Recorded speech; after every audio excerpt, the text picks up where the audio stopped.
Prior to the open session, council met for a closed meeting and was moved by Councillor Marshall and seconded by Councillor McCann that pursuant to Section 239(2) and 3 of the Municipal Act SO 2001 C25 as amended, Council of the Corporation of the Town of Parry Sound moves to a meeting closed to the public in order to address matters pertaining to D, labor relations or employee negotiations, personnel matter, two personnel matters, and POA court. And E, litigation or potential litigation, including matters before administrative tribunals affecting the municipality or local board, which was a zoning matter, and that was carried.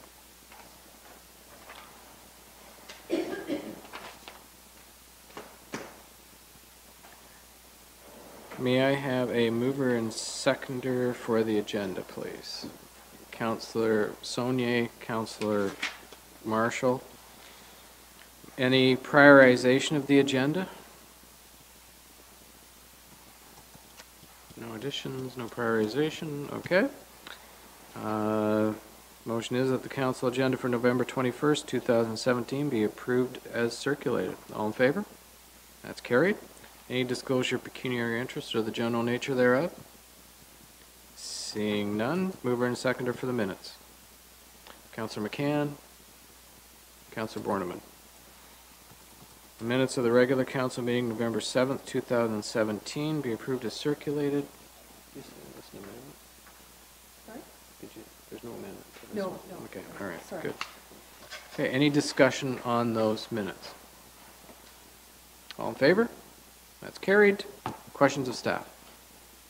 Councillor Keith. Mr. Brown, good evening. Can you advise me what's the status now of Emily Street? Mr. Brown? Through your worship, today they were laying the second layer of asphalt above the first layer that they had previously laid on Emily between Parry Sound Road and McFarland Street. And also they've added a first coat of asphalt on Champagne Street and then the section of McFarland. And they were making their way up the hill to the top of the hill to Kate Street. The goal is to have the whole road completed and paved with at least the first lift of asphalt before Christmas. I have some genuine concerns about the timing, to be quite blunt. They're still working on the underground works on the other side of the hill towards the salt dock. They are partway down the hill with the water main. The water main installation is critical because the temporary services have frozen over the last couple of nights due to the cold weather, and we had some issues with that, or the contractor did. So they're under the gun to get this completed before Christmas. I used to say that it's great to get it done before freeze up, but that's long gone. It's come and gone. The contractor has to get this work done, and I'm concerned that the completed work will not be done by Christmas. That we'll get a, how shall we say, a temporary job until the new year, which bothers me, deeply disturbs me. I'm fairly confident that, well, they have to get the water main in the ground. That's the first thing. They get the water main in the ground, everybody off temporary services for the winter. So we don't have any worries about freezing. Likely what we're going to get then is a first lift of asphalt on the far side of the hill, and probably not concrete curb and gutter, and probably not sidewalks on the other side. Because as the temperatures drop, it's very difficult to lay curb and gutter and sidewalks. So we've been pushing the contractor extremely hard. We've been on them to get this done. And all I can say is that we're working as hard as we can to get at least as much as what we need to get done before Christmas. And if it doesn't happen, where do we go? Through your worship, I've spoken to the engineer, and I've spoken to the contractor about Plan A as well as B, C, D, and E. So we do have some contingency plans in place. We've had them in place for a while. They're well aware what those contingency plans are, but frankly, I don't want to go down that path. I want to get this done. The water main has to get in the ground. It has to get passed, has to get inspected and passed, approved, and connected to the houses. That's critical. Can we live with a single layer of asphalt and no curb and gutter? Well, I guess we might have to, because we've done that in other areas before. I'm not impressed with this, but we do have contingency plans in place. And one last question would be, does that include then Sunday work to get this done? Is that part of the possibility of? Through your worship, we've identified weekend work, Saturday and Sunday. We've offered them both of those days. We've offered them late night. We've offered them shift 24 hours a day work. They have chosen not to. Last Saturday, they promised that they would be working the Saturday. They did not, because of the weather. As I drove by there today, it was raining and wet snow, and they were working, so I'm not sure what the difference is. They've assured me that this Saturday they'll be working. I told them that I'd like to speak to them on Friday to make sure they're going to be working on the Saturday. So they have those options. They have that opportunity, and they were given those opportunities. But we're working with them as best we can to make sure this job is as close as we can to getting done before Christmas. Hey, Councillor McCann? This would be for Mr. Thompson, Chief Thompson. There was a CN fire, engine fire on Sunday morning. Do you have any concerns for the safety of our residents in terms of what happened, what could have happened? Through you, Mr. Mayor. Train engine fires occur. It's not an uncommon thing to have occurred. We've had train engine fires in town before, train engine fires outside of town 2 or 3 times a year, I would suggest. With a train engine fire, I would suggest there is not a great deal of danger to anyone in the public. There is it's unfortunate. It causes havoc because usually crossings are blocked and we can't get them cleaned up right away. But with regards to the train tracks, an engine fire is probably the least of our worries. Thank you. Councillor Borneman? Just as a follow-up to that, Chief Thompson, who absorbs the costs associated with, you know, the provision of your department services?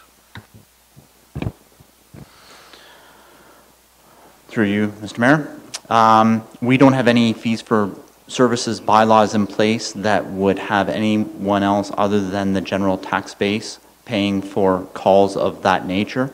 CN is a taxpayer in town, same as any other property owner, and therefore fire department services are provided based upon them being taxpayers for those situations. We do have some fees for services, but they would not cover this particular incident. Any further questions of staff? Councillor Borneman? Well, this isn't a question so much as a thank you to Mr. Brown, Councillor Keith, and CN, and strangely enough, for the work that got done at the Cascade Street crossing. As Bonnie's famous for saying, the squeaky wheel does get the grease.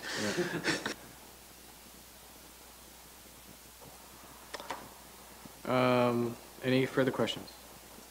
Seeing none, correspondence, Ms. Boggs.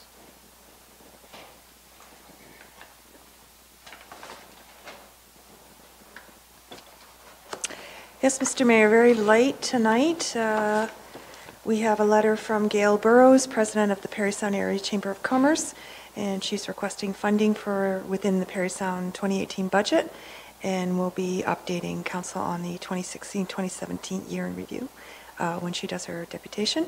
And the second piece of correspondence is from the AMO Watch File, which is the newsletter that the Association of Municipalities puts out, and it's for November 2nd. It's basically municipal industry news, and it was circulated to Mayor and Council and forwarded for inclusion in the agenda. And that's it. Great, thank you. So we come to the deputations and presentations portion of tonight's council meeting. I'd like to remind the deputations here tonight that they have a maximum of 10 minutes each. including questions and clarifications from council, and deputations are subject to the same rules of conduct as members of council, and that no one shall speak disrespectfully or use offensive words or insulting expressions against any member of council, staff, or another member of the public. And please speak directly into the microphone about 4 to 6 inches so that it picks it up for the webcast. So there's a side button there. Oh, on Heather's side. Yep. And then that one. And you can move the microphone. You can move it around, so keep it All right. close. Yeah. No problem. Thank you. Welcome. Thank you. Thank you for giving us the opportunity to address you, Mayor and Council. We thank you for your past support that you've given to our chamber. Your actions spoke loudly about the value that you place on having a stable and thriving business economy in this community. We're here today to celebrate and the progress that we've made and discuss plans to strengthen the chamber as we move forward. I'm going to pass this over to Heather at this point. 2016-17 was another busy year for the Chamber. We focused on our operational efficiencies, adapting to the fiscally responsible new operating model of one permanent employee rather than our traditionally higher staffing levels. We led the way in adapting to new... Excuse me, I should have taken a cough drop. We led the way in adapting to new technology with our new website. Thanks, Joe, for your help with that. And it's a mobile responsive website, new online membership directory, and an efficient and intuitive member management system with an integrated digital payment portal that just went live. In addition to our busy calendar of networking and social events as well, we've participated in community initiatives such as welcoming cruise ship passengers and engaging them with local businesses. We've been working on finding our niche in the vital tourism industry in our area. We stepped up with some new tourism support products, such as our concierge info sheet and Where to Eat guide, to actively promote our tourism-based businesses. These resources were requested and used by businesses across sectors, members and non-members alike, as well as distributed through channels such as the Parry Travel Centre. This year, we also stepped out into a new sphere of influence with the release of our report entitled Closing the Tourism Gap, Creating a Long-Term Advantage for the Parry Sound Area. We've placed a renewed focus on advocacy, which is one of the core purposes of a chamber. Over the past months, we've held 4 roundtables or town hall meetings to connect businesses with their elected officials. We served as the voice of business on 13 issues affecting our growth and prosperity, ranging from Bill 148 to interest arbitration and its impact on municipalities. We entered the year with a goal of branding the chamber as the primary force for advocating for the needs of local businesses. And I think a quick scan through any of our local media will show that we're out there loud and clear. Thank you, Heather. You always make us sound so good. So the Chamber is the only independent association that's serving the needs of business in this area. And we've been serving this community, as you know, for over 120 years. The Chamber has benefited greatly from your past support, and we appreciate your leadership. But please consider this deputation today as our formal ask for making a provision in your budget for to support the activities that the Parry Sound Area Chamber of Commerce wishes to do in the amount of $7,345. So your support allows us to focus on the mandate of supporting our businesses through advocacy, education, connections, and access to services instead of fundraising to operate our facility. It's often difficult for municipalities to determine exactly what level of commitment they wish to make towards the chamber. So moving forward, what we've done is we've developed a fairness formula, and that takes into account the level of assessment that each of the municipalities have, the 7 of them, with their population and the amount of chamber members in those respective municipalities. So if we take the formula, which I believe you also got in your package, of 1/3, 1/3, 1/3 of the previously mentioned funding formula, we can achieve a proportional funding for each of the municipalities. So the total funding request of all 7 municipalities is $19,500, not a huge ask. This is only 16% of our actual operating budget, and the majority of the funds that we actually use come from memberships, through commissions, and our events. So as of today, we have 239 members. 138 of them are based in the town of Parry Sound. That represents 57.7% of our membership. And I think that we can safely say that every resident, seasonal resident, and visitor to this town benefits from a thriving economic community. We look forward to your continued support and the partnership with the town of Parry Sound as we enter our 121st anniversary this year. So thank you so much for your time. Do you have any questions about the funding formula? Something a little new for us, a different strategy to try and make it fair. Any questions from Councillor McCann? I might just ask how your new location has worked out for you. Oh, it's warm and modern. We've used it for meetings and whatnot. I think it's fantastic. We do still need to do some working with our landlord to maybe improve our signage, but we still get lots of drop-in. I think it's great. Maybe Heather should speak to that. She spends more time in that office than I do, but I think it's a great office. But It is a great office, and I think one of the key things about it is the security of it. As a sole staff person, working alone at the old train station was not a safe environment, and now I'm in an active and busy building with other people around, and I feel much safer there. Cool, thank you. Good, thanks. Any further questions from council? No? Okay, thank you very much.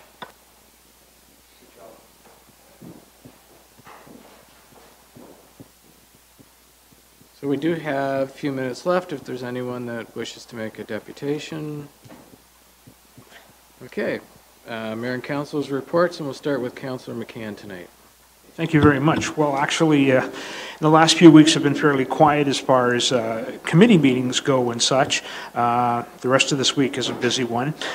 So I'll just take this moment, at the risk of sounding like a broken record, to again mention that at Belvedere Heights we have a fundraiser underway. The Parry Sound Area Digital Showcase. Get in touch with me, Google it, or drop into Mary Joel's or Lane's Pharmacy and buy your copy. It's very unique. It's a great Christmas gift idea. It really highlights the area, and it's kind of like an electronic postcard and much more. And the proceeds go to Belvedere Heights for all kinds of extra spending. So do that if you will, and don't be disappointed. Get your order in early, and that is it. Thank you. Thank you. Councillor Sonia? Good evening, everyone, those in attendance, those watching on television.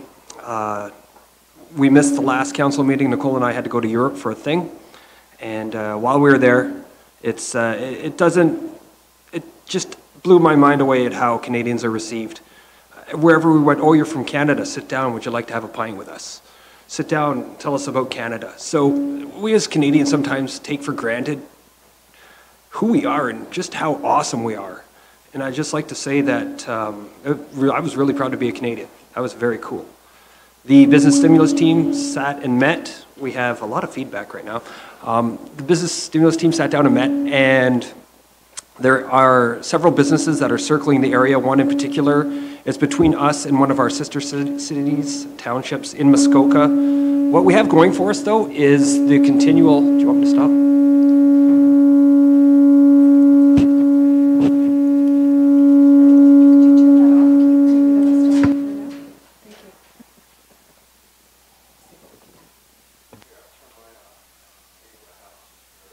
There we go.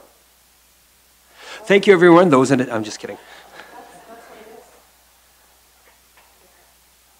Excellent. This is my mic live for the rest of the night. So,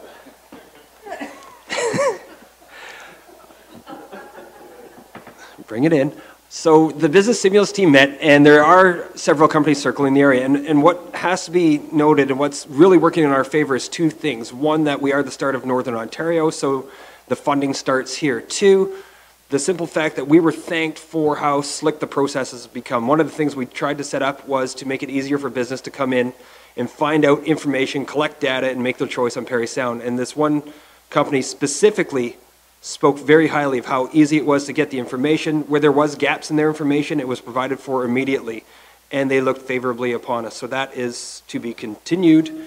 And I'd like to wrap up with, I'm wearing pink today. Tomorrow is Pink Day at the schools for, we're going to try to stop bullying. And it's just one of those awareness campaigns that bullying is one of the, meanest, most awful thing that a person can go through in their life, whether they're young or old.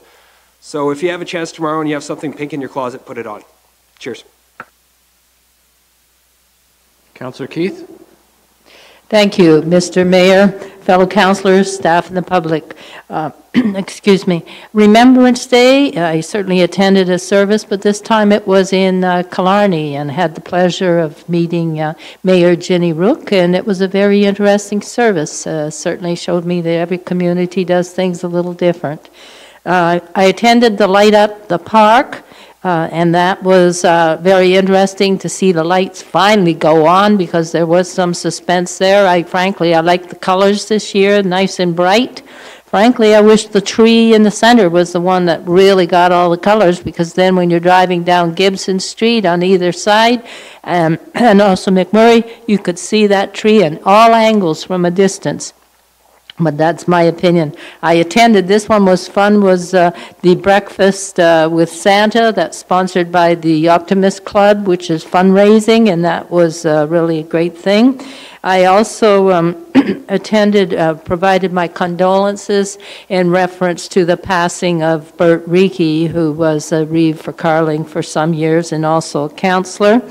Also, in addition, I attended a initial meeting of an ad hoc committee that was looking at hotel tax in this community. Representatives there from Chamber of Commerce, some of the businesses, and of course myself and some of the staff. And this was merely a fact-finding, searching information session. And the last thing I would like to say is for everybody to remember the Optimist Santa Claus Parade is this Saturday at 5:30. I plan to be there, and I hope a lot of other people, not only on council, but in the public, will be there too. Thank you. 4:30, Councillor Keith. It's okay. Yes, I'd be late for it. I'd be running behind the float.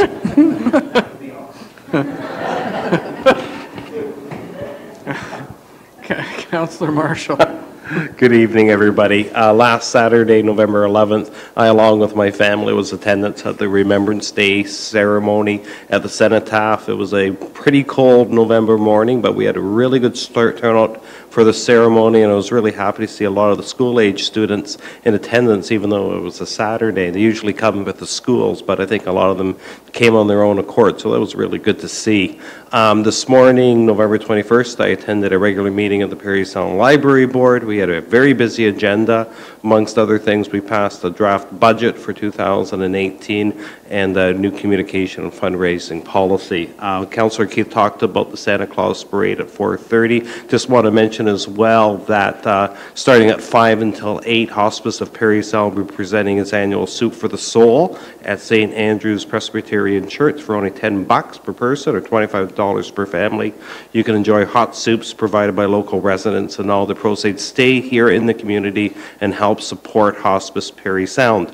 Also this Saturday, I'm not going to be able to get to the Soup for the Soul because it's also my in-laws, Eric and Ellen Cormier's 60th wedding anniversary this Saturday. Not a lot of people get to stay married for 60 continuous years to the same person. So special congratulations to Eric and Ellen on their diamond anniversary. That's my report. Thank you. Thank you. Councillor Borneman. Thank you, Your Worship. Good evening. Just tell your in-laws 10 years and they can catch Elizabeth and Philip and They're still around too. Celebrate in grand style. So on the 8th of November, I attended a DBA meeting. We reviewed the 2018 budget. I attended the Remembrance Day service on the 11th as well. On the 13th, the Airport Commission met. We're in the process of reviewing lease rates. Like every other small business, escalating hydro prices and increasing minimum wage are forcing us into making adjustments.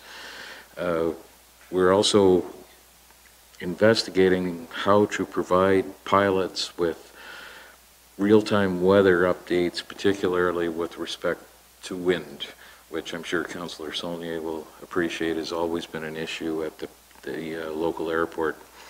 November 16th, the Downtown Steering Committee met. I want to thank Mr. Brown for taking the time to attend. and adding his perspective with respect to traffic movement and pedestrian safety. We'll take his advice as we move forward. We're also discussing how to streamline the process, I think is fair to say, amongst the various committees that work in the downtown area, staff and council.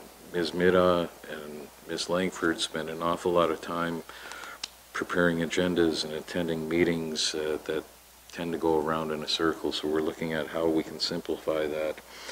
Along with you, Your Worship, and Councillor Keith, at least, we were at the Light Up the Park.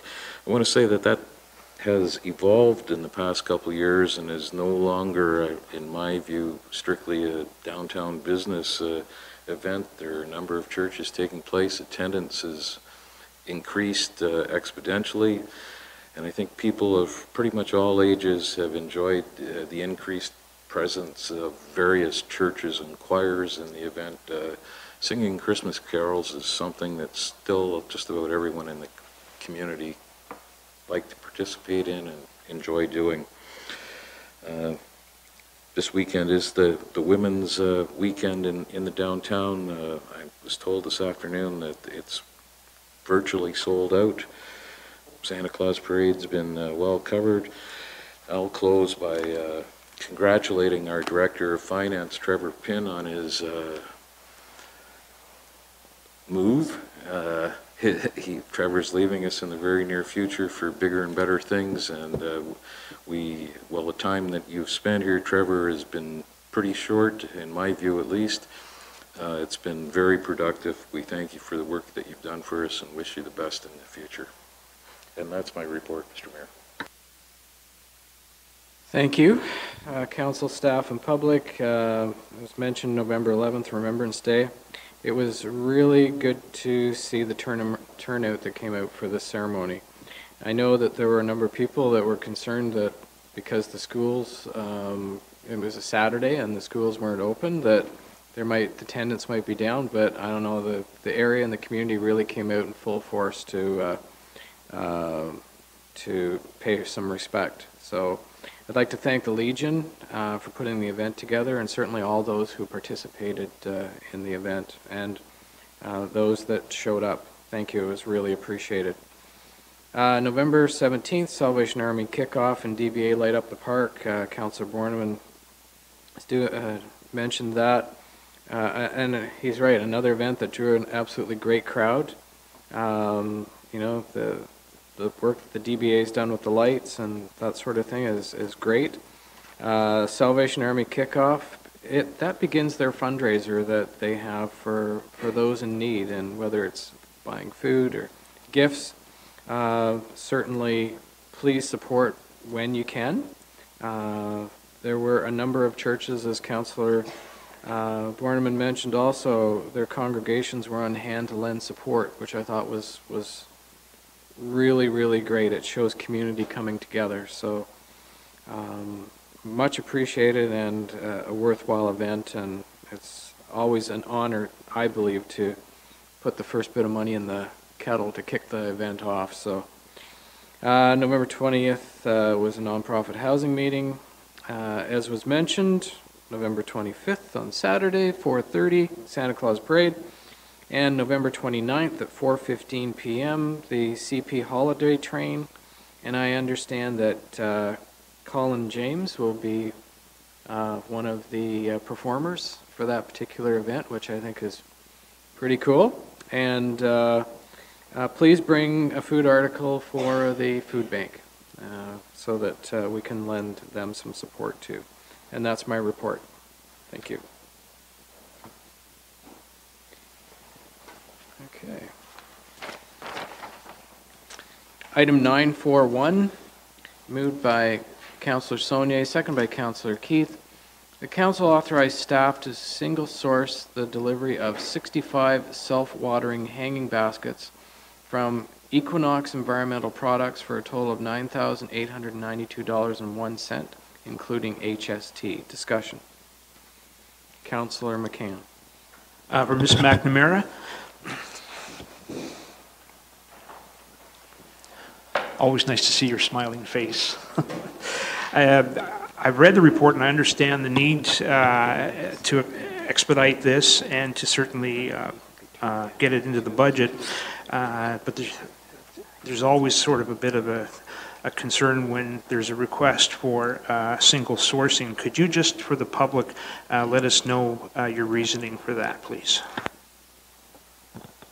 Ms. McNamara? If I may, through your worship, the reason for single sourcing is this is the only reputable company known that is Canadian that provides this product.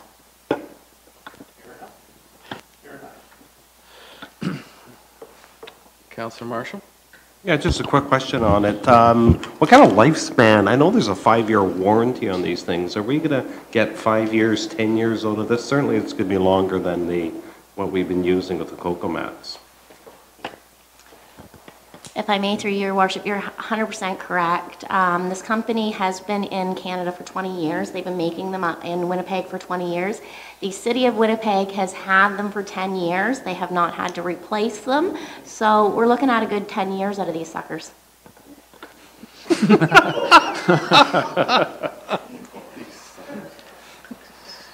Well, they do draw the water in. Okay. Anything further? Seeing none, all in favor? That's carried. Thank you.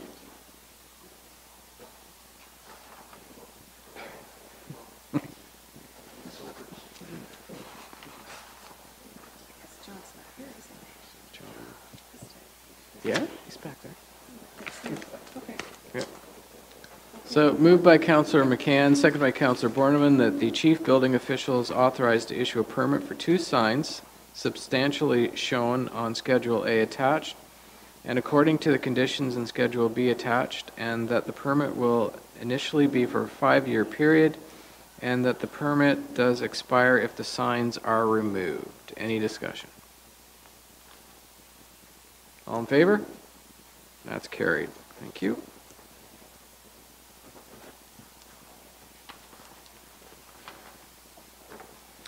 Item 943, moved by Councillor McCann, seconded by Councillor Saulnier, that Councillors Borneman and Keith be reappointed to the Parry Sound Committee of Adjustment until November 30th, 2018.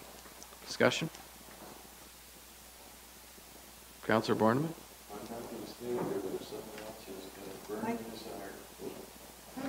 If someone has a burning desire to learn how the Committee of Adjustment functions, I'll step aside. Yeah, go for it. Anything further? All in favor? That's carried.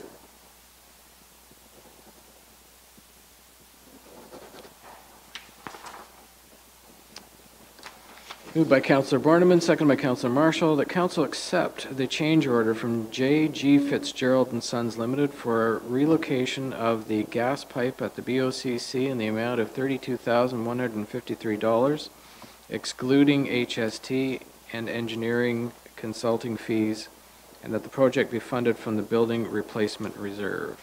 Discussion. Councillor Keith. Yes, I'm wondering if the Director can explain why this is necessary. I can see some talk in the community. Yes, Ms. Bedell.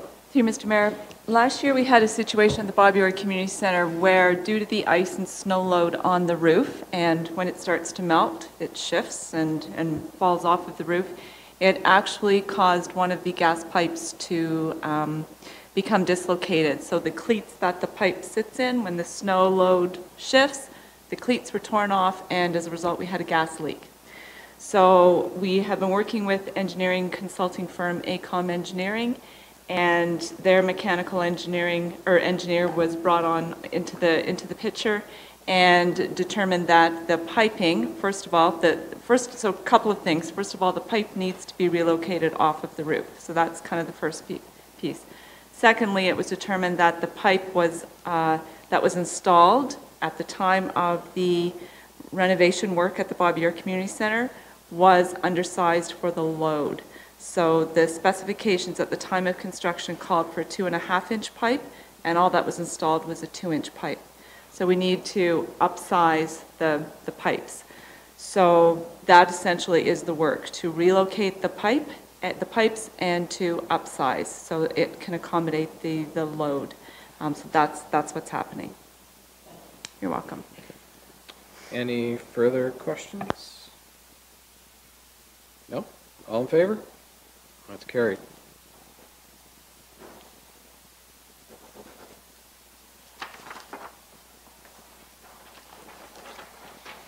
Item 951, moved by Councillor Saunier, seconded by Councillor Keith, that upon the recommendation of the EMS Advisory Committee, the Council of the Town of Parry Sound adopts the 2018 land ambulance budget in the amount of $9,477,716. Discussion.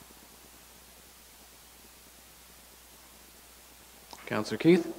Maybe Mr. Thompson can explain this, please, to the public. Chief Thompson? Through you, Mr. Mayor.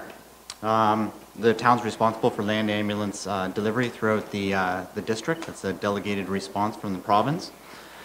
The province is supposed to fund land ambulance 50% to municipal dollars that are invested by 50%. One of the complicating issues with land ambulance funding is that the Ministry of Health usually advises us what our allocation is for any given year when there's 2 months left in the year. And that means that we get funding notification for what they're going to give us for the year 2017 in about November 1st, 2017. So the Director of Finance and I generally have to take put estimates together for 2-year periods at a time. This year, one complicating factor is that the ministry tells us at the end of October, beginning of November, that they're going to give us $40,000 less than we were expecting for the 2017 year. By that point, we'd already budgeted for 2018 and had that budget passed by our EMS Advisory Committee to come to Council. The other complicating factor is that the ministry provides their 50% funding with a 2-year lag attached to it. So 50% is not 50% of any given year, it's 50% of the 2 years previous. So you can easily see that the provincial government never actually gives us 50% of the dollars required for land ambulance funding.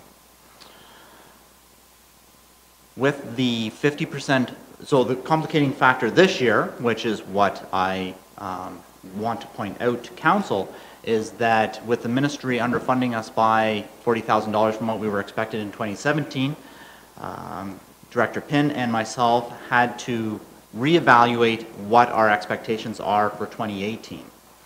Also complicating that is the fact that we've done upstaffing in 2017, which for the first 2 years of any given budgets, the municipalities get to fund all by themselves. So, needless to say, it complicated our budgeting process, and to accommodate those two particular issues, this year, which is unusual for most years, we are drawing $60,000 from reserves to fund the 2018 budget for land ambulance across the district. We are quite comfortable in doing this in that within the next year or two, the ministry will catch up on their 50% funding to us and be able to absorb those costs that we will be incurring this year. Our reserves are strong and healthy. They're also 100 municipally funded dollars, so down the road, the ministry will also come forward and fund that at 50%. I apologize for the long-winded explanation, but it is a unique year due to these factors as compared to what we've done other years. Thank you. Anything further? Councillor Borneman? I think because that was such a long-winded explanation, Chief, I'm going to ask you to condense it. What's the percentage increase and what's the impact to the town of Parry Sound? Thank you. That can be much shorter. The impact to the municipality, or the impact to the budget overall, is a 3.1% municipal increase in dollars for this year. Each municipality can expect around that. However, until we get all the municipalities' weighted assessments, which we generally get in February, we won't be able to distribute those costs exactly. But all municipalities should be expecting around that range as an increase over last year. Some will be up and some will be down, but it will be small amounts off that 3.1%.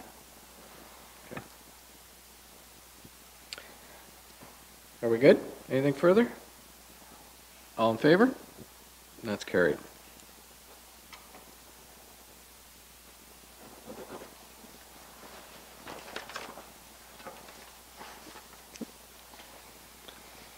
Item 952, moved by Councillor Marshall, second by Councillor Borneman, that upon the recommendation of the EMS Advisory Committee, the Council of the Town of Parry Sound authorize the purchase of 10 auto pulse devices and ancillary equipment from Zoll Medical Canada in the amount of $173,722.59. Discussion. Councillor Marshall. Yeah, just a question for Mr. Thompson. What is an auto pulse device? Can you explain in 140 characters or less for the public? Through you, Mr. Mayor, I will try. Quite simply, an auto pulse device is a medical device that mechanically provides the compressions for CPR. Yep. And it's pretty cool. Yeah. It not only can help save a life, but it can help the paramedics to do something else while this is being done. And it also, CPR can be very intense, so the paramedic can, you don't want the paramedic playing out. So this is a really, really neat device that hopefully will really help and enhance our ambulance service. Yeah. Just a follow-up, I know with older people CPR isn't as effective. You can do a lot of damage with it. With this, like as far as breaking ribs and that, will this work better for people in their 70s or 80s having cardiac issues? Chief? Through you, Mr. Mayor, there's a lot of messy, gross things that happen during CPR. One of the most critical being that the ambulance can sometimes bounce just when you're providing a compression. And as you can all imagine, that's not very pleasant for anyone, patient or people performing CPR. The auto pulse device actually clamps right onto the individual, so if they move up at the same time as a compression's happening, the device is moving up. And it is going to be much more effective in terms of a long-term CPR cycle. You can imagine that with our geography throughout the district, sometimes CPR is being performed for 20, 30 minutes. There's no way an individual can maintain the effectiveness and the strength required to do proper CPR over that kind of time frame. These machines don't wear out the same way people do. It also allows the medics to be properly strapped into the ambulance the way they should be, which they cannot be when they're performing proper CPR. So this is safer for our personnel, and it's better for the patient. Good. Any further questions? All in favor? And that's carried. Thank you.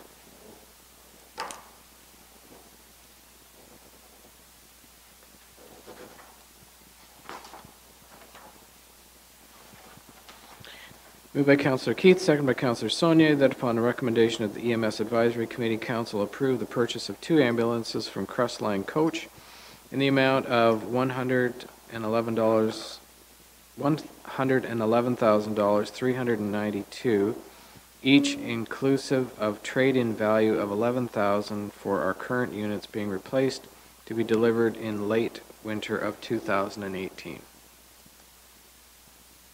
Discussion?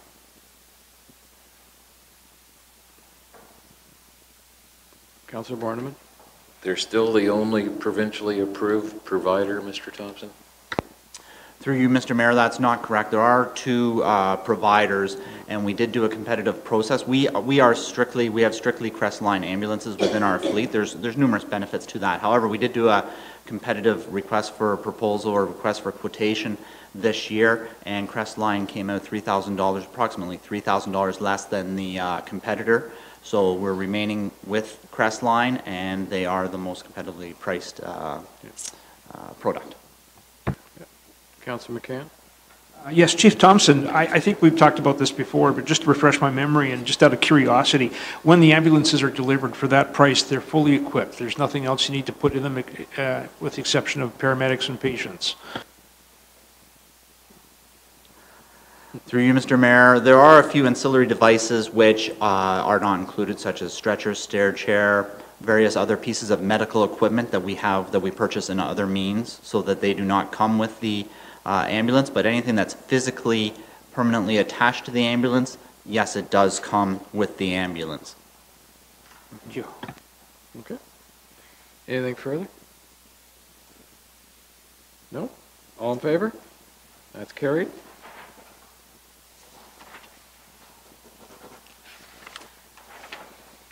Item 954, moved by Councillor Marshall, seconded by Councillor McCann, that upon the recommendation of the EMS Advisory Committee, the Council of the Town of Parry Sound allocate a surplus 2011 Ford E350 ambulance to the Whitestone Fire Department at no cost. Discussion.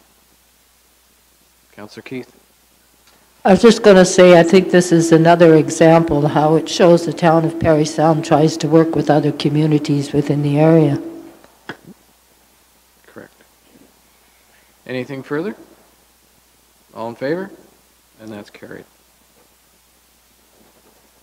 I would like to have a shout out to the committee and the EMS Advisory Committee for their work and dedication in this, and to let council know that they do appreciate council supporting what is brought forward, that Chief Thompson does bring forward for the ambulance service, so that we have an excellent ambulance service in the district of Parry Sound. So, bylaw is item 1011. Moved by Councillor Saunier, seconded by Councillor Keith, that bylaw number 2017-6778, being a bylaw to authorize the execution of a contract with IntelliVote Systems Incorporated for the provision of an electronic voting system incorporating voting through telephone and secure internet connections for the 2018 municipal election, be considered as read a first time. All in favor? That's carried. All members in favor of having the second and third readings? It's carried. Moved by Councillor Saunier, seconded by Councillor Keith, that the bylaw above mentioned be considered as read a second and third time, passed, signed, and sealed. Discussion. Councillor McCann.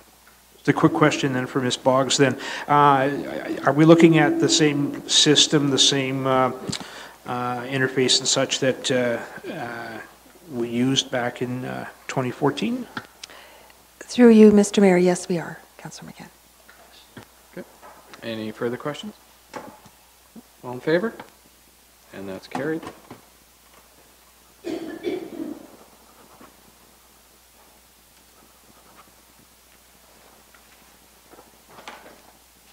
Okay.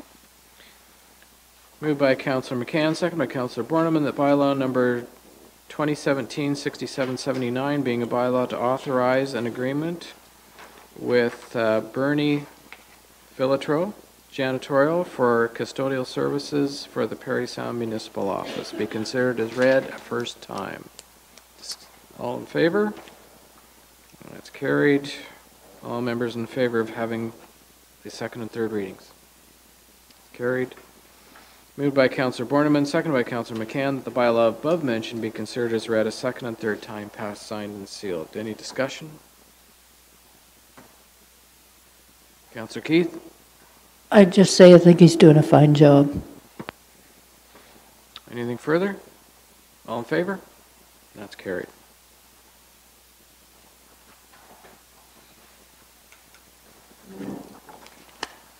Okay. Moved by Councillor McCann, seconded by Councillor Saunier, that bylaw number 2017-6780, being a bylaw to confirm the proceedings of council, be considered as read a first time. All in favor? It's carried. All members in favor of having the second and third readings? It's carried.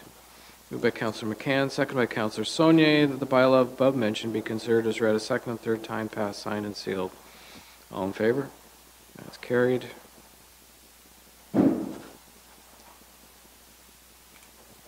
So, prior to adjourning, I'd like to offer the following information to the public regarding the next council meeting. The next regular meeting of council for the town of Parry Sound is scheduled to take place at 52 Sequin Street in the council chambers located on the top floor. Public access to the building is off Gibson Street. The next regular meeting of council is Tuesday, December 5th, 2017 at 7 p.m.